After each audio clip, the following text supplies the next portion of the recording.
Sejam todos bem-vindos ao canal Companheiros da Luz. Leitura do livro Missionários da Luz. Coleção A Vida no Mundo Espiritual, obra do Espírito André Luiz, por Chico Xavier. Iniciemos então a leitura do capítulo 10. Materialização. Em virtude do meu interesse no estudo dos fenômenos de materialização, não hesitei em solicitar o prestigioso concurso de Alexandre, que se colocou gentilmente ao lado de meus desejos. Nosso grupo, informou atencioso, não realiza trabalhos dessa espécie, mas não teremos dificuldade em recorrer a outros amigos. Temos companheiros devotados cooperando em núcleos de atividades dessa natureza. E porque revelasse minha profunda curiosidade científica, o orientador prosseguiu. Trata-se de serviço de elevada responsabilidade, porquanto, além de exigir todas as possibilidades do aparelho mediúnico, há que movimentar todos os elementos de colaboração dos companheiros encarnados, presentes às reuniões destinadas a esses fins.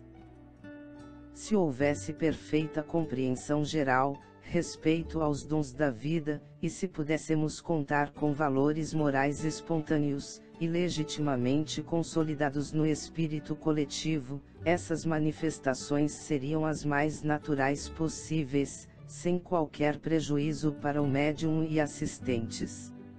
Acontece, porém, que são muito raros os companheiros encarnados dispostos às condições espirituais que semelhantes trabalhos exigem. Por isso mesmo, na incerteza de colaboração eficiente, as sessões de materialização efetuam-se com grandes riscos para a organização mediúnica, e requisitam número dilatado de cooperadores do nosso plano. Compreendo, intervim valendo-me de pequena pausa do generoso instrutor. Muitas vezes, quando envolvidos na carne, não sabemos conduzir a pesquisa intelectual. Certíssimo! Exclamou o meu interlocutor benevolente. Se a indagação científica estivesse acompanhada de seguros valores do sentimento, do caráter, da consciência, outras seriam as realizações em vista da luz de espiritualidade acesa para o caminho, mas quase sempre somos assediados pela exigência repleta de pretensões, e daí os fracassos inevitáveis. O orientador amigo continuou a série de esclarecimentos morais, belos e edificantes, e esperei, ansioso, o instante de observar esses serviços prodigiosos dos trabalhadores espirituais, os quais se realizam com grande surpresa para os estudiosos da crosta. Alexandre, delicado como sempre, obsequiou-me com todas as providências necessárias. Amigos atenciosos incumbiram-se de atender-me a curiosidade sadia, e fui notificado de todas as medidas levadas a efeito.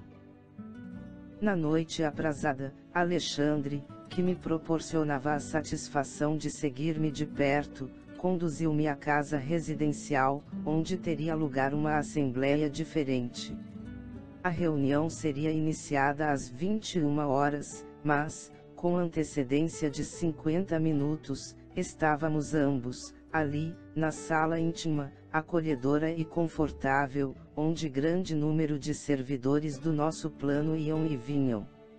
Os trabalhos eram superintendidos pelo irmão Calimério, entidade superior à condição hierárquica de Alexandre, que, recebido carinhosamente por ele, assim se externou, depois de apresentar-me: venho até aqui no propósito de atender ao aprendizado do companheiro.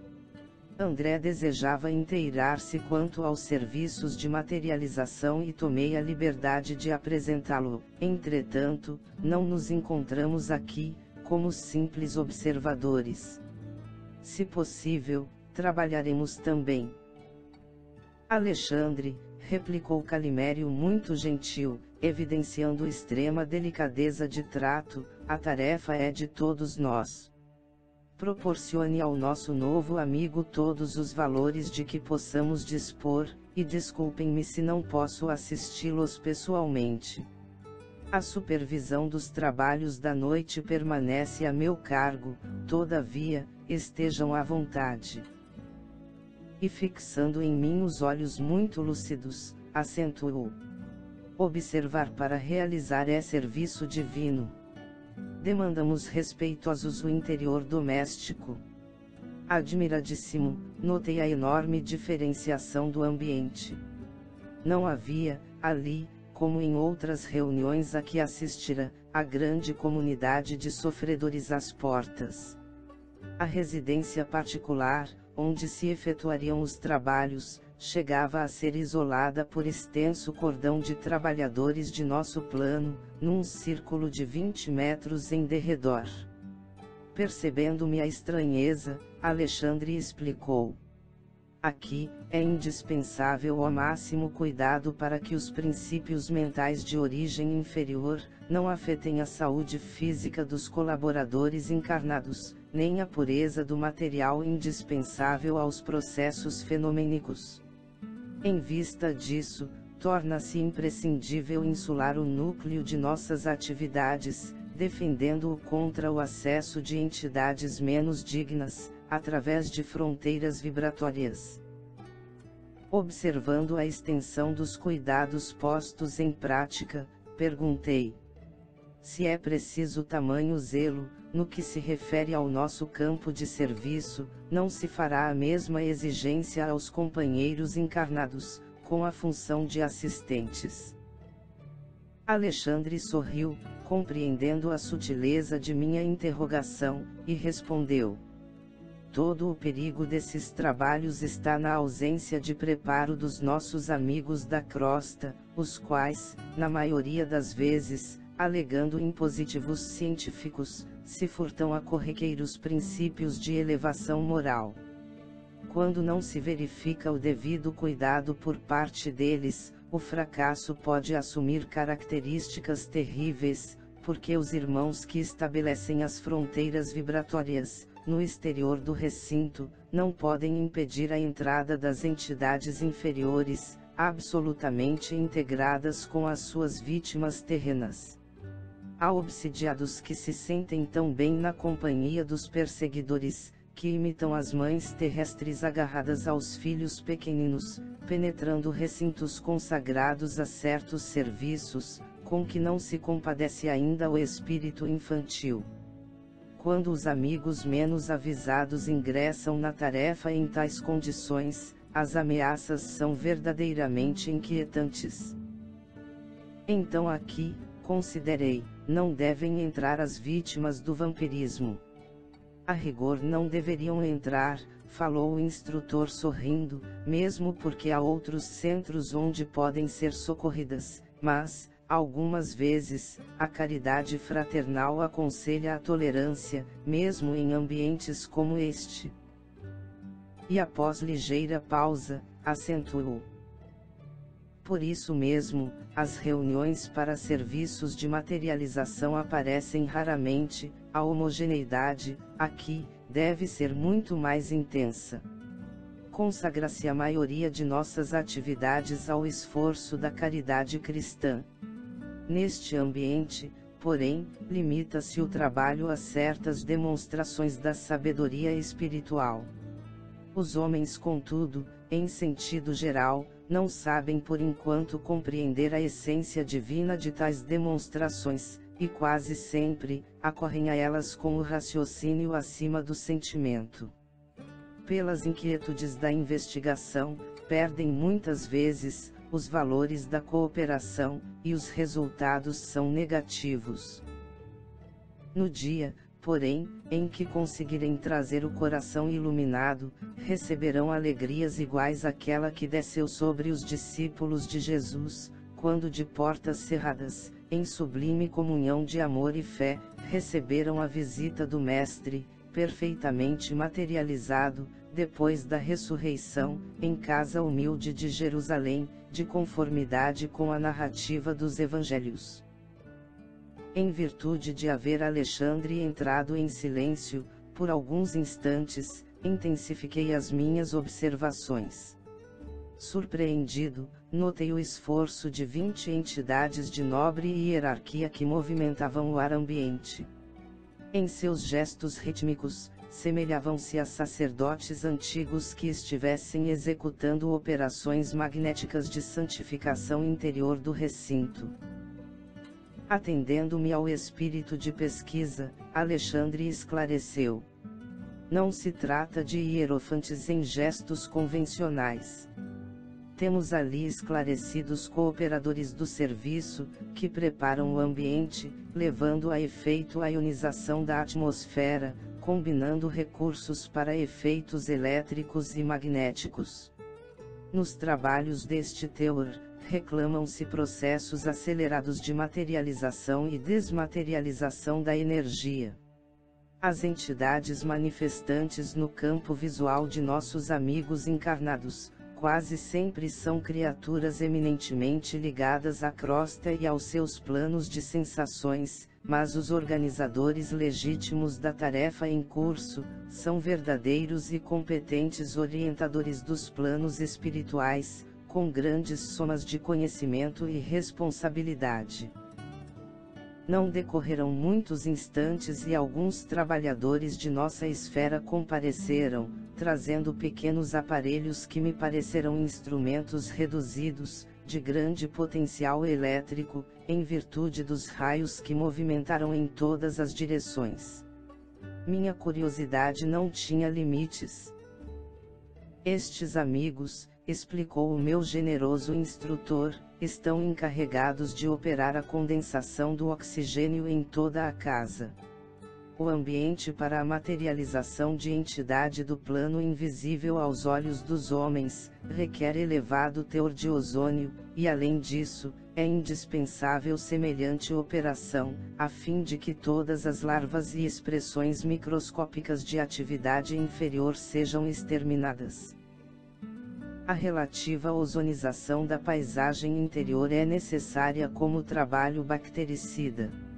E depois de um gesto significativo, acrescentou: o ectoplasma, ou força nervosa, que será abundantemente extraído do médium, não pode sofrer, sem prejuízos fatais, a intromissão de certos elementos microbianos.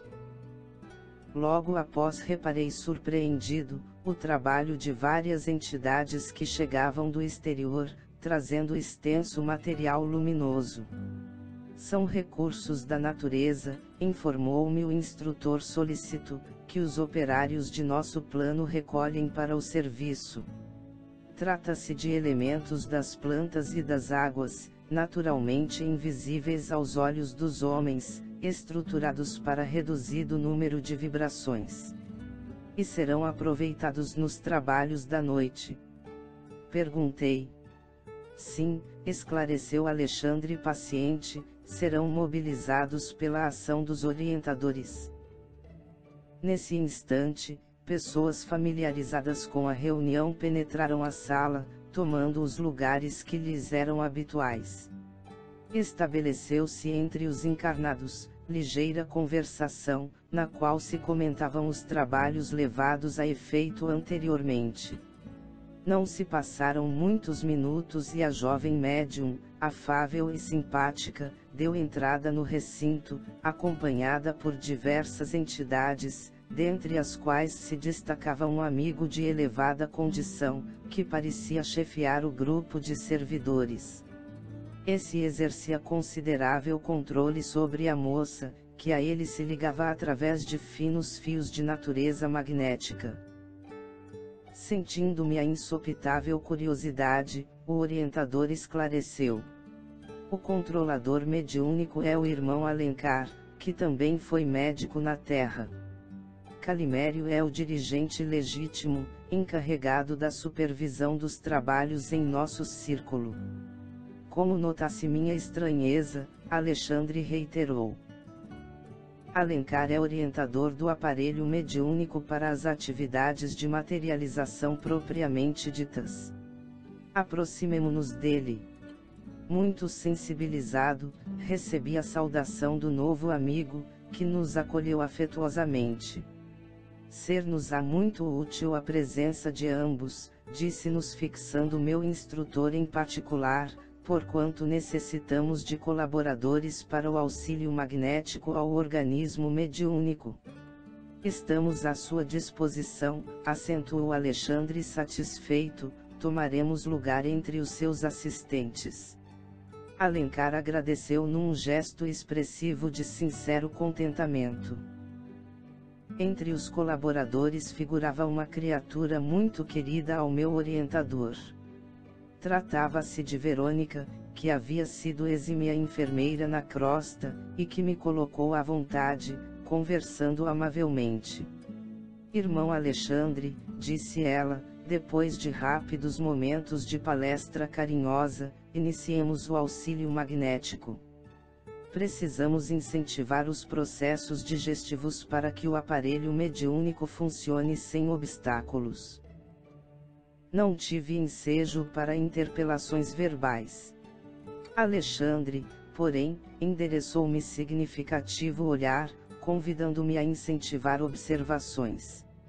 Ele, Verônica e mais 3 assistentes diretos de Alencar, colocaram as mãos em forma de coroa, sobre a testa da jovem, e vi que as suas energias reunidas formavam vigoroso fluxo magnético que foi projetado sobre o estômago e o fígado da médium, órgãos esses que acusarão, imediatamente, novo ritmo de vibrações.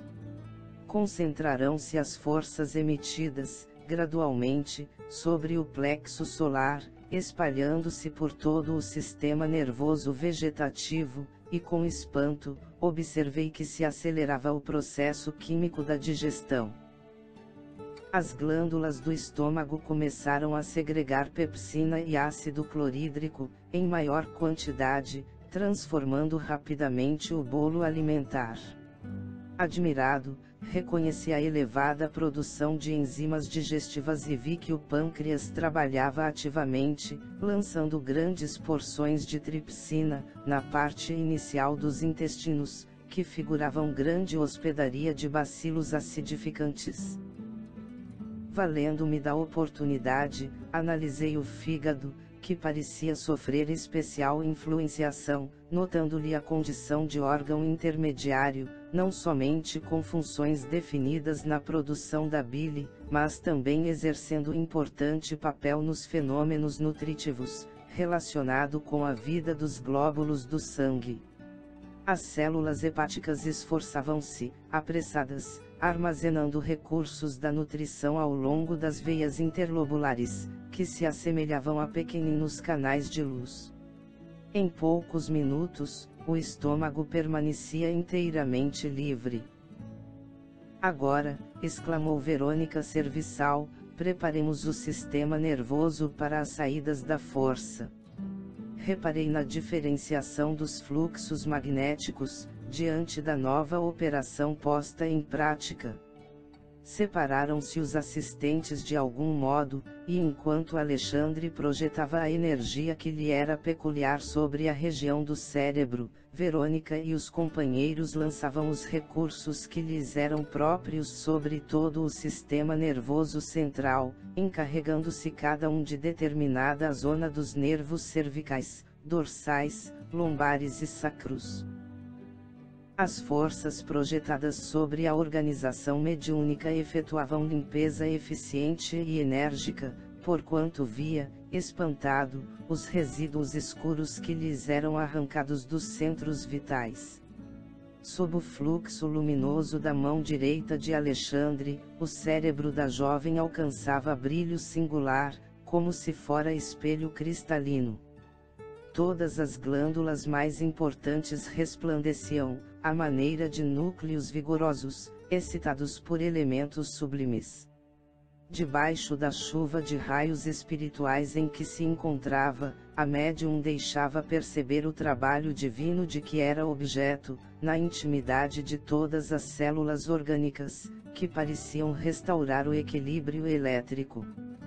Terminada a tarefa, Alexandre acercou-se de mim, observando, ante a minha indisfarçável curiosidade: O aparelho mediúnico foi submetido a operações magnéticas destinadas a socorrer-lhe o organismo nos processos de nutrição, circulação, metabolismo e ações protoplásmicas, a fim de que o seu equilíbrio fisiológico seja mantido acima de qualquer surpresa desagradável. Prosseguindo o exame dos trabalhos em curso, reparei que Verônica alçava, agora, a mão direita sobre a cabeça da jovem, demorando-a no centro da sensibilidade. Nossa irmã Verônica, explicou o meu amável orientador, está aplicando passes magnéticos como serviço de introdução ao desdobramento necessário. Nesse momento, porém, algo aconteceu de estranho no círculo de nossas atividades espirituais. Percebeu-se grande choque de vibrações no recinto. 2 servidores aproximaram-se de Alencar e um deles explicou, espantadiço: "O Sr. P. aproxima-se, porém, em condições indesejáveis." "Que aconteceu?" indagou o controlador, seguro de si. "Bebeu alcoólicos em abundância e precisamos providenciar-lhe o insulamento."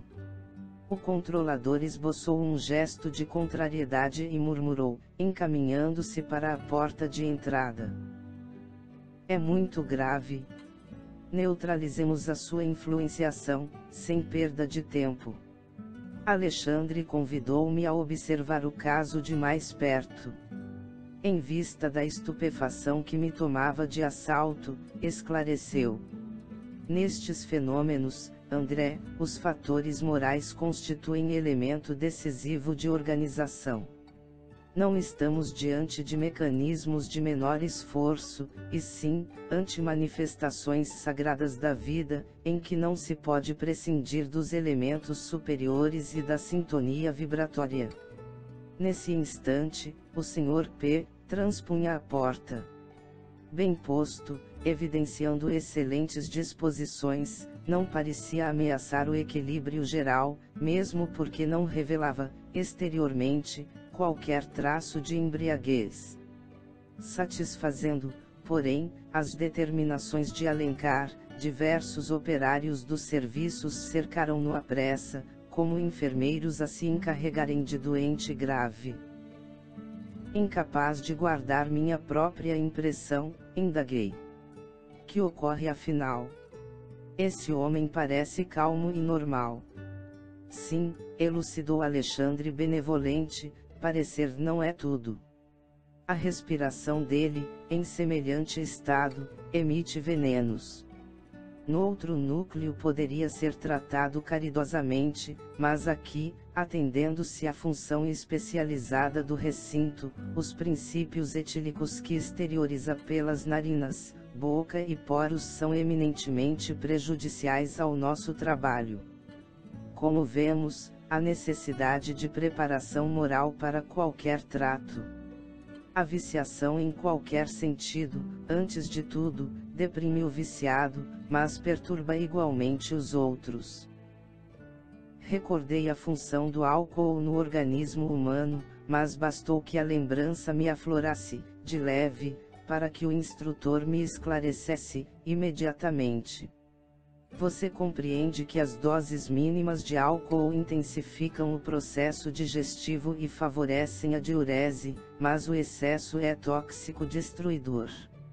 As emanações de álcool de cana, ingerido pelo nosso irmão, em doses altas, são altamente nocivas aos delicados elementos de formação plástica, que serão agora conferidos ao nosso esforço, além de constituírem sério perigo às forças exteriorizadas do aparelho mediúnico."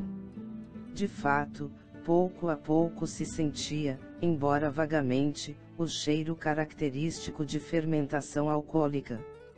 Reparei que o Sr. P. foi cercado pelas entidades operantes e neutralizado pela influenciação delas, à maneira do detrito anulado por abelhas laboriosas, em plena atividade na colmeia. Prosseguiram os serviços normalmente. Entre os votos de êxito dos companheiros encarnados semiconfiantes, a médium foi conduzida a pequeno gabinete improvisado, fazendo-se, em seguida, ligeira oração. Via-se no entanto que, como acontecia em outras reuniões, os amigos terrestres emitiam solicitações silenciosas, entrando as vibrações mentais em conflito ativo, desservindo ao invés de auxiliar no trabalho da noite, o qual requisitava a mais elevada percentagem de harmonia. A claridade fraca e suave da luz vermelha que substituirá a forte lâmpada comum, notavam-se as emissões luminosas do pensamento dos amigos encarnados. Francamente, não havia na pequena comunidade o espírito de entendimento divino do serviço em curso. Ninguém ponderava a expressão do fato para a humanidade terrena, sequiosa de revelação celeste. Via-se que a reunião era profundamente dominada pelo eu.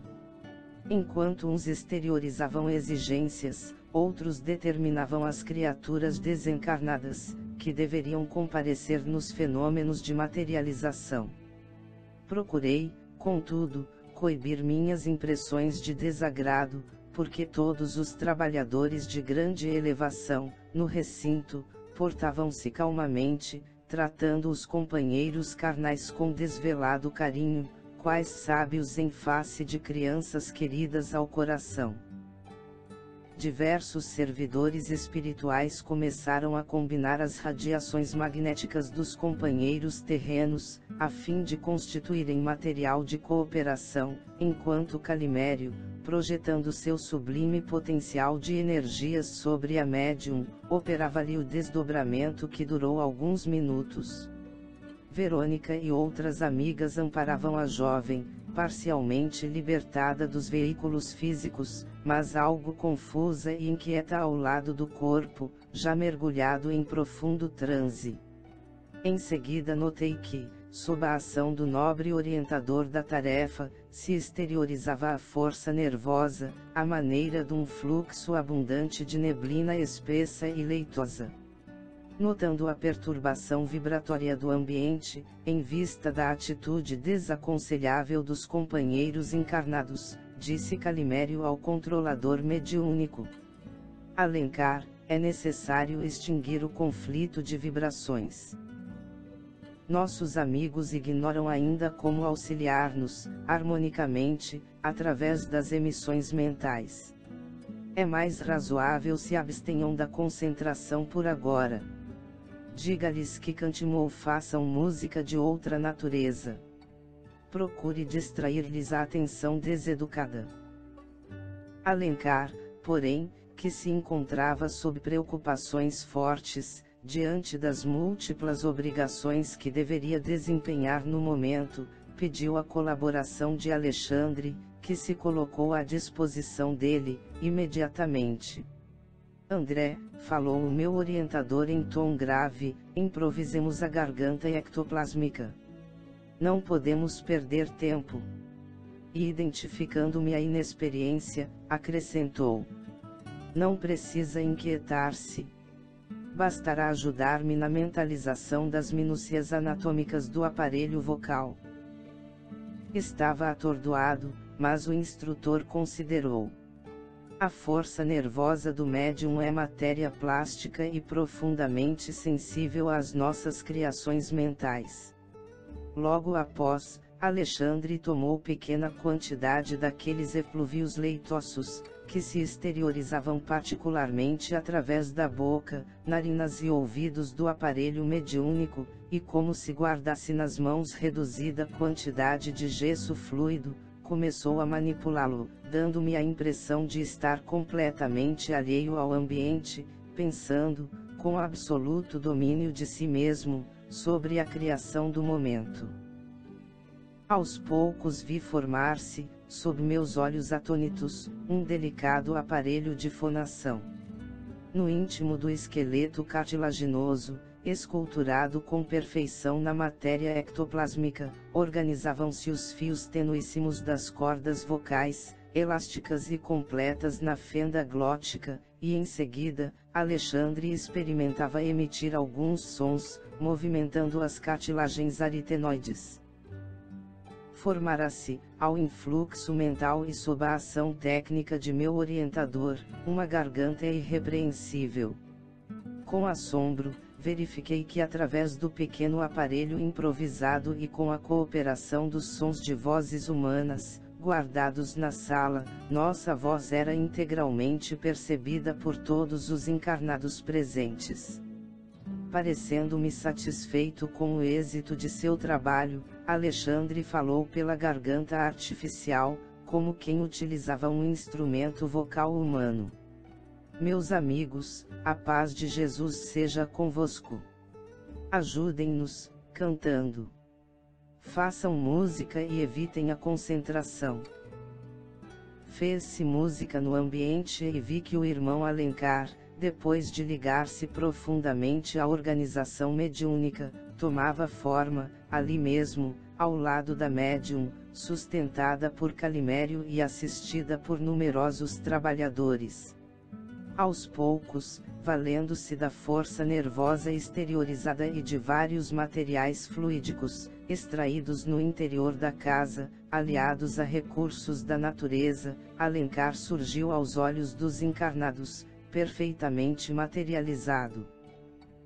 Surpreendido, reconheci que a médium era o centro de todos os trabalhos. Cordões tenuíssimos ligavam-na à forma do controlador, e quando tocávamos levemente na organização mediúnica, o amigo corporificado demonstrava evidentes sinais de preocupação, o mesmo acontecendo à jovem médium em relação a Alencar. Os gestos incontidos de entusiasmo dos assistentes, que tentavam cumprimentar diretamente o mensageiro materializado, repercutiam desagradavelmente no organismo da intermediária. O irmão Alencar entreteve pequena palestra, diante dos companheiros terrestres extasiados. Não eram, todavia, as palavras trocadas entre ele e os assistentes que me impressionavam o coração, e sim, a beleza do fato, a realidade da materialização dando ensejo a dilatadas esperanças no futuro humano, quanto à fé religiosa, a filosofia confortadora da imortalidade e a ciência enobrecida, a serviço da razão iluminada. Alexandre aproximou-se de mim e considerou. Repare na grandeza do acontecimento. O médium desempenha o papel de entidade maternal, enquanto Alencar, sob a influência positiva de Calimério, permanece em temporária filiação ao organismo mediúnico. Todas as formas que se materializarem serão filhas provisórias da força plástica da intermediária. O amigo que conversa com os encarnados é Alencar, mas os seus envoltórios do momento são nascidos das energias passivas da médium, e das energias ativas de Calimério, o mais elevado diretor desta reunião. Se forçarmos o médium em nosso plano, feriremos Alencar em processo de materialização. Se os companheiros terrenos violentarem o mensageiro, repentinamente corporificado, esfacelarão a médium, acarretando consequências funestas e imprevisíveis. Perplexo, ante o fenômeno, indaguei. Mas esta força nervosa é apenas propriedade de alguns privilegiados na Terra. Não, replicou Alexandre, todos os homens a possuem com maior ou menor intensidade. Entretanto, é preciso compreender que não nos encontramos, ainda, no tempo de generalizar as realizações. Você sabe que este domínio exige santificação. O homem não abusará no setor do progresso espiritual, como vem fazendo nas linhas de evolução material, onde se transformam prodigiosas dádivas divinas em forças de destruição e miséria. Meu amigo, neste campo de realizações sublimes, a que nos sentimos ligados, a ignorância, a vaidade e a má-fé, permanecem incapacitadas por si próprias, traçando fronteiras de limitação para si mesmas.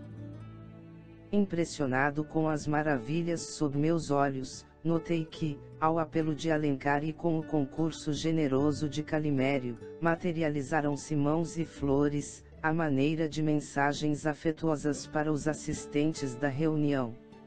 Reinava grande alegria entre todos, com exceção do Sr. P., que revelava intraduzível mal-estar, sob o controle direto de vários trabalhadores espirituais que lhe neutralizavam a nociva influência.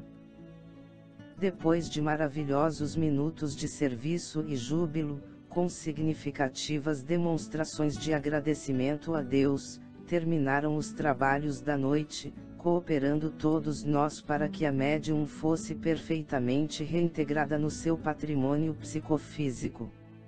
Meu coração transbordava de contentamento e esperança, todavia, era forçoso confessar que, para tamanhas manifestações de serviço e tão sublimes bênçãos, era muito reduzido o entendimento dos encarnados. Semelhavam-se a crianças afoitas, mais interessadas no espetáculo inédito que desejosas de consagração ao serviço divino. Francamente, estava desapontado. Tantos emissários celestes a se esforçarem por meia dúzia de pessoas que pareciam distantes do propósito de servir a causa da verdade e do bem. Expus minha opinião ao devotado instrutor, mas Alexandre respondeu, tranquilo. E Jesus? Considera você que ele tenha trabalhado somente para os galileus que o não compreendiam? Julga que tenha ensinado tão só no Templo de Jerusalém? Não, meu amigo, convença-se de que todos os nossos atos, no bem ou no mal, estão sendo praticados para a humanidade inteira. Por agora, os nossos companheiros terrestres não nos entendem, nem cresceram devidamente para a completa consagração a Jesus, mas a semeadura é viva e produzirá a seu tempo. Nada se perde. E sorrindo rematou, depois de longa pausa. É verdade que você, no mundo, foi médico sempre interessado em ver o resultado de seu trabalho, mas não se esqueça do esforço silencioso dos semeadores do campo e recorde que as sementes depositadas nos sarcófagos egípcios, há alguns milhares de anos, estão começando a produzir maravilhosamente no solo da terra. Chegamos ao final deste capítulo. Não percam o próximo de número 11, Intercessão. Muito obrigado, boa reflexão, que Jesus abençoe a todos.